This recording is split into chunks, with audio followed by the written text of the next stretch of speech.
Why don't you just argue the merits of your position as opposed to attacking the patriotism of people on the Democratic side of the aisle? When, as far as I'm concerned, the most patriotic thing that we can do is stand up to ensure that our men and women in uniform aren't being recklessly sent into a costly war of choice, more than 12 of whom have already lost their lives. I would ask my colleague, do you know the folks? Do you know the folks that were killed that you mentioned? Do you know their names? You brought up a number. Is that just politics?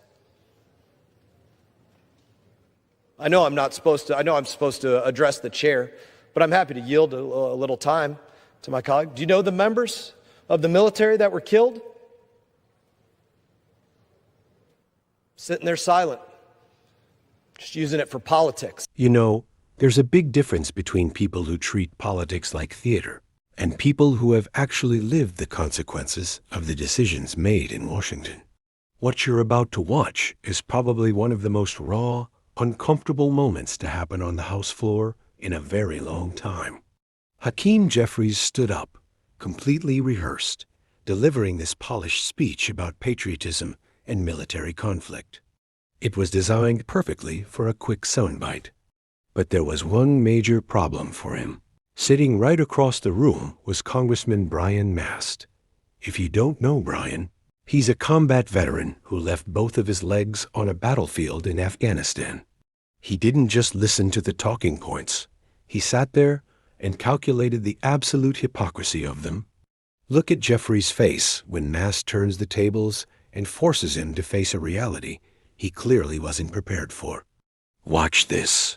Argue the merits of Donald Trump's reckless and costly war of choice and stop the ad hominem attacks, which aren't a sign of strength. It's just a sign of Republican weakness. This reckless and costly war was entered into without any plan, any objective, any exit strategy, any public support, and any approval of the United States Congress. Those are 5 different objective reasons to have a problem with what's going on in the Middle East right now. In fact, we're just trying to help Donald Trump bring to life his own words that as president, he wasn't going to start wars in the Middle East. He was going to stop them. Donald Trump's own words. Question his patriotism? I want to thank my colleague for the speech that he just gave. Probably the most hypocritical speech that anybody could give him. But I'm glad he gave it because the truth is I'm well prepared to answer for this. So let's talk about engagements against Iran. What's going on? This is not the first time that this happened. Joe Biden was engaged against Iran. Why? Because of imminent threat. But let's examine the difference between when Joe Biden was engaged and President Trump was engaged. When Joe Biden engaged is because the Houthis, a direct arm of Iran, was attacking the United States of America's ships, merchant marine vessels, doing what they've been doing for decades, picking a fight.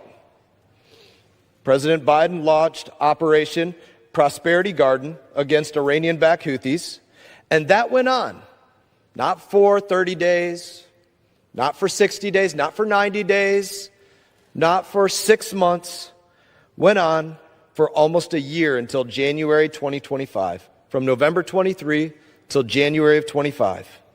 And what happened during that time? How many times did my Democrat colleagues or Republicans offer a war powers resolution to say, remove all U.S. forces from this fight against Iran? I have the counter down here, it's 0.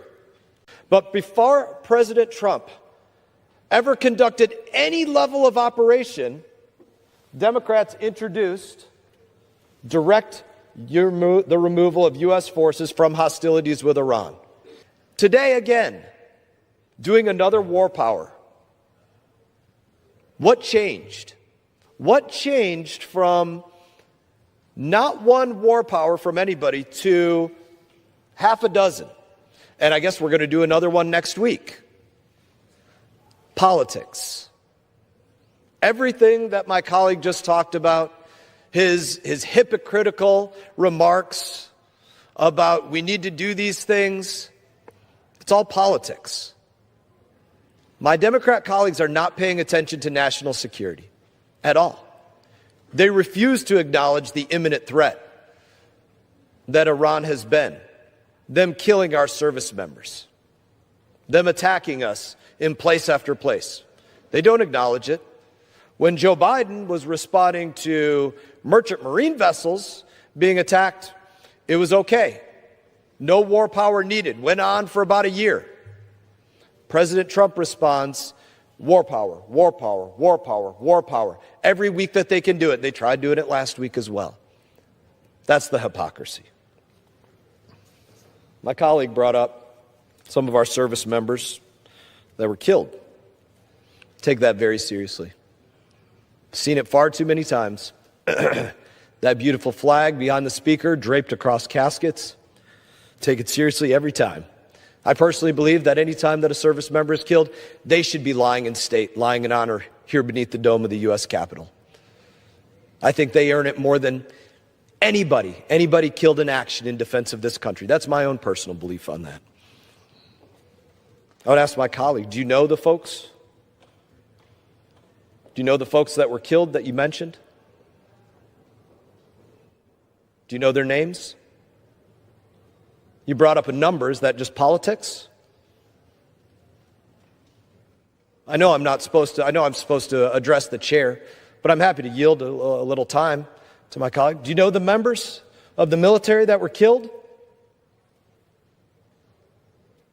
Sitting there silent, just using it for politics. My brothers and sisters in arms are not politics. Wow. Just take a second to let that silence sink in.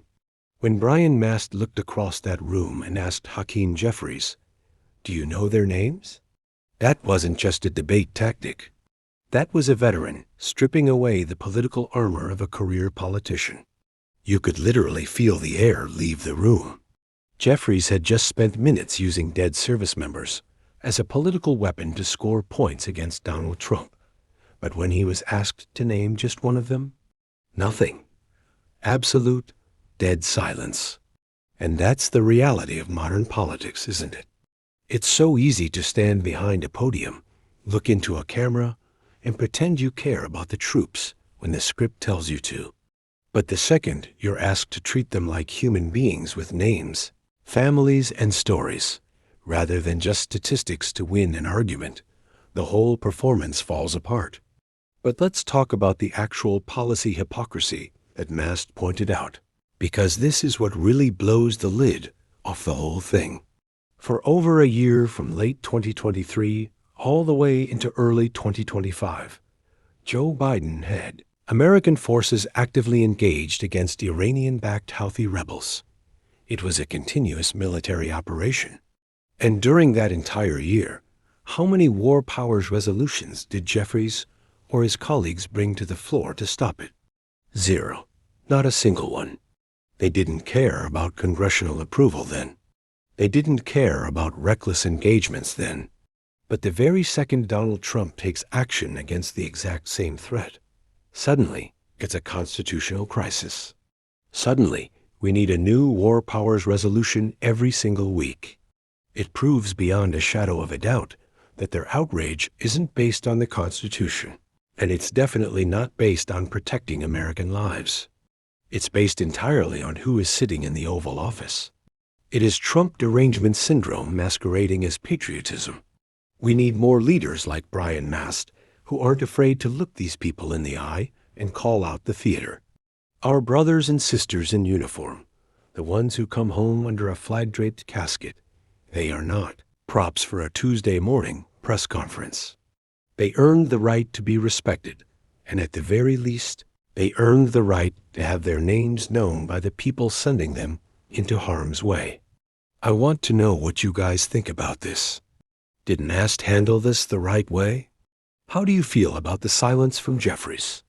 Let me know down in the comments below. If you think more people need to see what actually happens when the cameras are rolling on the House floor, do me a favor. Hit that share button, drop a like on this video, and make sure you're subscribed so you don't miss the next breakdown.